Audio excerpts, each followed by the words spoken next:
Chapter 29. This is what you are to do to make them holy, to do the work of priests to me. Take 1 young ox and 2 male sheep without any mark on them, and unleavened bread and unleavened cakes mixed with oil, and thin unleavened cakes on which oil has been put, made of the best bread meal.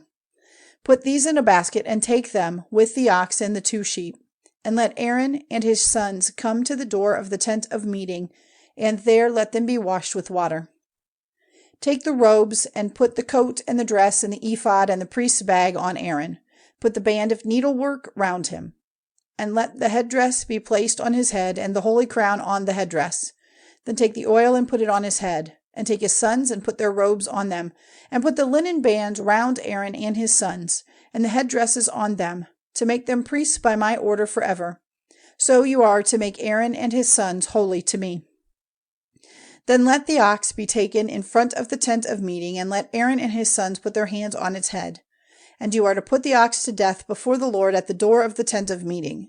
Then take some of the blood of the ox and put it on the horns of the altar with your finger, draining out all the rest of the blood at the base of the altar. And take all the fat covering the inside of the ox, and the fat joining the liver and the 2 kidneys, with the fat round them, and let them be burned on the altar. But the flesh of the ox and its skin and its waist parts are to be burned outside the circle of the tents, for it is a sin offering. Then take one of the sheep and let Aaron and his sons put their hands on its head. Then let it be put to death, so that the sides of the altar are marked with its blood. Then the sheep is to be cut up into its parts, and after washing its legs and its inside parts, you are to put them with the parts and the head, and let them all be burned on the altar as a burnt offering to the Lord, a sweet smell, an offering made by fire to the Lord. Then take the other sheep, and after Aaron and his sons have put their hands on its head, you are to put the sheep to death, and take some of its blood and put it on the point of Aaron's right ear, and of the right ears of his sons, and on the thumbs of their right hands, and the great toes of their right feet, dropping the rest of the blood on the sides of the altar. Then take some of the blood on the altar and the oil, and put it on Aaron and his robes, and on his sons, and on their robes, so that he and his robes, and his sons and their robes may be made holy. Then take the fat of the sheep, the fat of the tail, the fat covering the insides, and the fat joining the liver and the 2 kidneys, with the fat round them, and the right leg. For by the offering of this sheep they are to be marked out as priests. And take 1 bit of bread and 1 cake of oiled bread and 1 thin cake out of the basket of unleavened bread which is before the Lord, and put them all on the hands of Aaron and of his sons, to be waved for a wave offering before the Lord. Then take them from their hands, and let them be burned on the burnt offering on the altar, a sweet smell before the Lord, an offering made by fire to the Lord. Then take the breast of Aaron's sheep, waving it before the Lord, and it is to be your part of the offering. So you are to make holy the breast of the sheep which is waved, and the leg which is lifted up on high, that is, of the sheep which is offered for Aaron and his sons. And it will be their part as a right forever from the children of Israel. It is a special offering from the children of Israel, made from their peace offerings, a special offering lifted up to the Lord.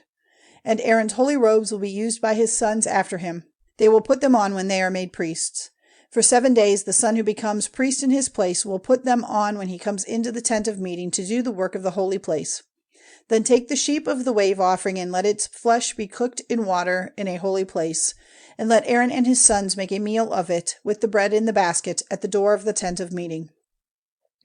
All those things which were used as offerings to take away sin, and to make them holy to be priests, they may have for food. But no one who is not a priest may have them, for they are holy food. And if any of the flesh of the offering or of the bread is over till the morning, let it be burned with fire. It is not to be used for food, for it is holy. All these things you are to do to Aaron and his sons, as I have given you orders. For 7 days the work of making them priests is to go on. Every day an ox is to be offered as a sin offering to take away sins, and by this offering on it you will make the altar clean from sin. And you are to put oil on it and make it holy. For 7 days you are to make offerings for the altar and to make it holy, so that it may become completely holy, and anything touching it will become holy. Now this is the offering which you are to make on the altar: 2 lambs in their first year, every day regularly. 1 lamb is to be offered in the morning, and the other in the evening. And with the 1 lamb, a 10th part of an ephah of the best meal, mixed with the 4th part of a hin of clear oil, and the 4th part of a hin of wine for a drink offering. And the other lamb is to be offered in the evening, and with it the same meal offering and drink offering for a sweet smell, an offering made by fire to the Lord. This is to be a regular burnt offering, made from generation to generation at the door of the tent of meeting before the Lord, where I will come face to face with you and have talk with you. There I will come face to face with the children of Israel, and the tent will be made holy by my glory. I will make holy the tent of meeting and the altar, and Aaron and his sons I will make holy to be my priests. Among the children of Israel I will make my living place, and I will be their God. And they will see that I am the Lord their God, who took them out of the land of Egypt, so that I might be ever with them. I am the Lord their God.